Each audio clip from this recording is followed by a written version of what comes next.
Congressman Gowdy, you put a lot of focus on leaks today, the anonymous sourcing that led to news reports about General Michael Flynn being caught up in U.S. surveillance of the Russian ambassador.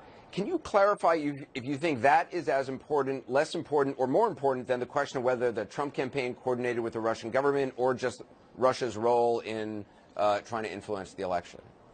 Anderson, it's all important, which is why I asked Chairman Nunes to give me additional time at the end, and he did, and I went through all of the other non-leak related matters. I can't tell you which is more important, like I can't tell you which one of my kids I love more. It's all really important. I am a former criminal prosecutor, so it makes sense that I would be asked to pursue the potential criminality, but I went back and covered all of it with my second line of questioning. At one point, you named several high-ranking former Obama administration officials. You also named the former president himself, raising the idea or the suggestion, perhaps, that it was one of them who were the source, or multiple people who were the source of General Flynn's communications, the leak of General Flynn's communications with the Russian ambassador being revealed. Were you just floating that idea, or do you believe it was one of them? Because a lot of Democrats pointing to the fact it could have been somebody from the Trump White House who didn't want General Flynn being the national security advisor. It could have been anyone, so if anyone thinks I was floating an idea, I didn't ask the question very artfully. Anderson, we'd already established 20 different people at the NSA were in the unmasking train. I had established previously with Director Comey in another setting the number at the FBI. I went through the CIA. I went through Main Justice. And then I started with Clapper. Went to Brennan, Sally Yates, whom I actually have a friendship with. So anyone who thinks that I was accusing the President of the United States of committing a crime is either drinking on the job or wasn't listening to the question very well. And just to put a button on this, you said a moment ago that you're not suggesting that President Obama committed a crime. That is what President Trump has accused him of in the, those early morning tweets he sent out, I think, 2 weeks ago. Does that make sense to you? I used to accuse people of crimes for a living, and I know how serious that accusation is, and it needs to be backed up by probable cause and a grand jury indictment. The President of the United States, I don't think, can disseminate classified information because he or she is the final arbiter of what is classified. So I've got lots of policy differences with President Obama. I have never accused him of committing a crime and would never do so unless I was a prosecutor and had a formal charging document. And even then, I probably wouldn't do it publicly. In general about leaks, there's obviously leaks have always gone on. I think Comey or the NSA director today talked about reading over the weekend about Washington complaining about leaks. Your Benghazi committee was accused of leaking your report to certain media outlets, or the Republicans on it was accused by the Democrats, and Democrats were accused of leaking other information. Is there a role for leaks? I mean, people point to Watergate and Deep Throat. Even Michael Flynn might still be the national security advisor today had that information not ultimately have leaked out. Well, Anderson, there's a difference between leaks. That's a moral issue, whether or not you never heard me compliment WikiLeaks. You never heard me compliment Julian Assange. In fact, I can't believe Republicans who compliment either one of them were did last summer. That's a moral issue at some level. The leaking of classified information or the leaking of information that was acquired through another crime is a criminal matter. So it's not my job to judge folks in your line of work whether or not you should rely on anonymous sources. I assume you have to for some things, but relying on anonymous sources and relying on classified information for which it is a felony to disseminate are two separate lanes of inquiry in my judgment. Where all this might lead, Republican Congressman Trey Gowdy, whom you heard from just a moment ago. Congressman, thanks for being with us. You said today, referring to President Obama, that he is, quote, either part of it or he's not. If he's part of it, then we've had a series of witnesses that have misled the committee, and if he's not part of it, then he has no business asserting executive privilege. What do you exactly mean by that statement? Are you implying that the president is involved in covering something up? No, quite the opposite. We've had no one that has testified before either judiciary or oversight that the president had any role in Fast and Furious at all. He said he didn't know about it, and I take him at his word. My point was to more illustrate the absurdity of asserting executive privilege for something you had no role in. Executive privilege is for conversations that are had with the chief executive so he can rely on people's counsel and he doesn't have to worry about them being subpoenaed before a committee of Congress. He had no conversation. But that's not that's not actually true, though. I mean, Vice President Cheney used executive privilege for discussions about energy policy. It was even used with Hillary Clinton and her role in the health care debate under the Clinton administration. So it doesn't necessarily mean the president was sitting in meetings. Well, correct? What does it mean then? I mean, it's executive privilege. It's not. It has to mean something. It can't cover your entire administration, or no one would have to turn over documents. One of your Democratic colleagues, Congressman Elijah Cummings, said today that Attorney General Holder is simply protecting documents that he's prohibited by law from producing and is in compliance with federal statutes passed by both houses of Congress, signed by the President of the United States. Clearly, you voted to hold him in contempt of Congress. You disagree with that?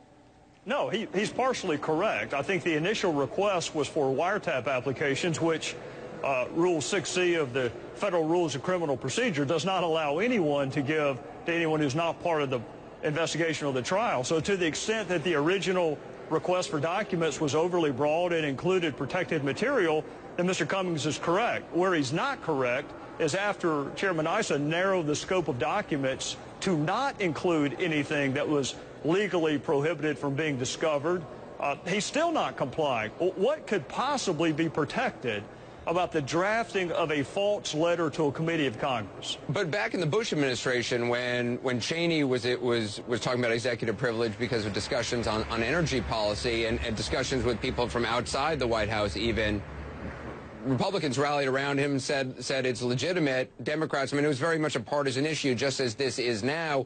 If it was okay, though, under the Bush administration, why isn't it okay now? What's the difference? I've never subscribed to that theory in life, which is why I may not be long for this town. I was a prosecutor back when that was going on. The notion that it's okay for me to do it only because you did it has never been appealing to me. If it's wrong to do it now, it was wrong to do it then, and I would hope that a court or someone else would have intervened and said that you're wrong to assert executive privilege. The fact that a Republican does something doesn't mean I automatically agree with. In fact, I would be happy to have everyone who's had their fingerprints on Wide Receiver, Fast and Furious, any gun-walking investigation come, and I don't think you would be able to tell much of a difference in the tone of my questions, irrespective of their political persuasion. What happens next? I mean, this is going to go to a vote in the full House. How do you see this being brought to a resolution? Do you think it's going to wind up in the courts? I hope not. I hope he gives us the documents. It's not a political exercise to me. I want to know how Fast and Furious happened. I want to know how a false letter was delivered to a committee of Congress. So I hope we don't get to that point, because I hope the Attorney General gives us the documents. If he doesn't, then yeah, we'll vote on it on the floor of the House. And there are three different forms of contempt. There's the plenary powers of Congress. There's criminal contempt. There's civil contempt. If it's criminal, then it'll be referred to the U.S. Attorney for the District of Columbia, Ray Machen. If it's civil, it will go to a federal judge here in the District of Columbia. Congressman Gowdy, I appreciate your time today. Thank you very much, sir. Thank you. Amanda Carpenter is joining us, Andy Dean and David Gergen. So again, Andy, you're a Trump supporter. So he didn't just deflect it. He said, we're going to be looking at that. We're going to be looking at the Muslims in America. And a lot of people are saying that. And so we're going to be looking at it because a lot of people are saying there's bad things happening. I mean, is that really straight talk? Is that really standing up? That's not accurate at all. What's and not plus, this is accurate? a straw man. Well, it's not accurate that he said we're going to be looking at Muslims like you just said. He just said we're going to be looking at that. What he is said that? We're going to be looking at that, the potential training camps, which you may laugh it off, but there are potential reports of Muslim radicals. Once again, not Muslims. Andy, I've spent more time overseas than you ever have in your little life. So don't tell me about how would you know what my passport off. reads, Anderson? Okay, how much time have you spent overseas? Make it seem plenty of time overseas. Yeah? We can compare passports. Great. How much time have you spent in the Muslim world? Not much in the Muslim world. How many times have you been to Iraq? How many times have you been to Afghanistan? Anderson, what is your point here? You make it seem like Donald Trump hates Muslims. Me. He does not hate Muslims. He's concerned about radical Islam and radical. You laugh it off. Question, as if, like, I'm not laughing off. I'm actually appalled. No, I'm appalled. He's not an Islamophobe. Because the question is about Muslims in America. So are you saying that Muslims in America is the problem? No, no one's saying that. That's the guy in the audience was, and Donald Nobody's Trump said he's going to look into that. There was a lunatic.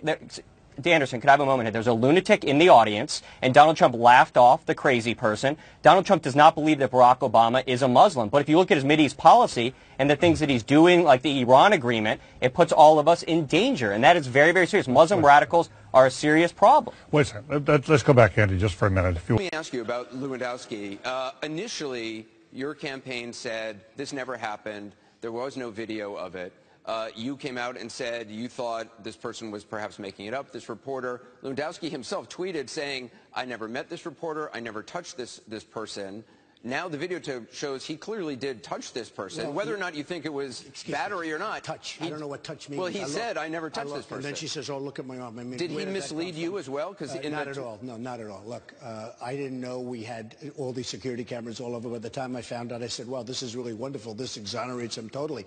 Now, but if it would have happened, you know, she said she went to the ground or something to the effect that she almost went to the ground. She was in pain. She went to the ground.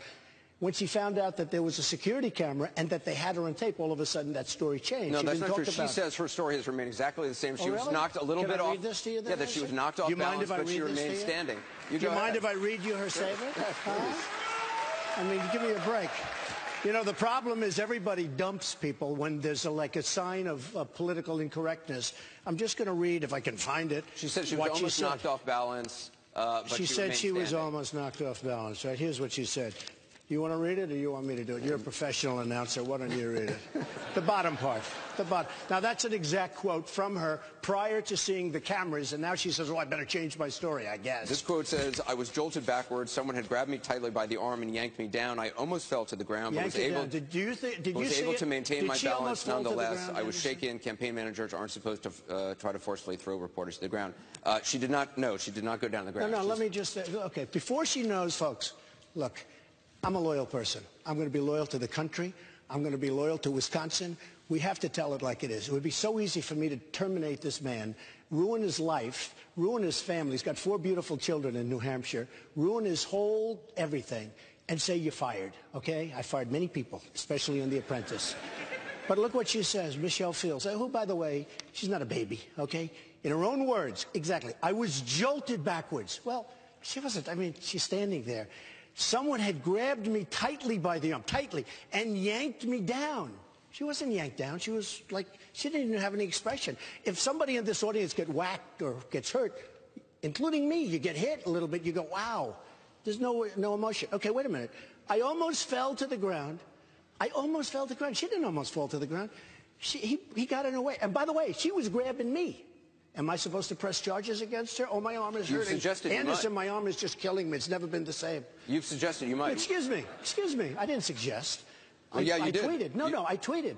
I asked a question.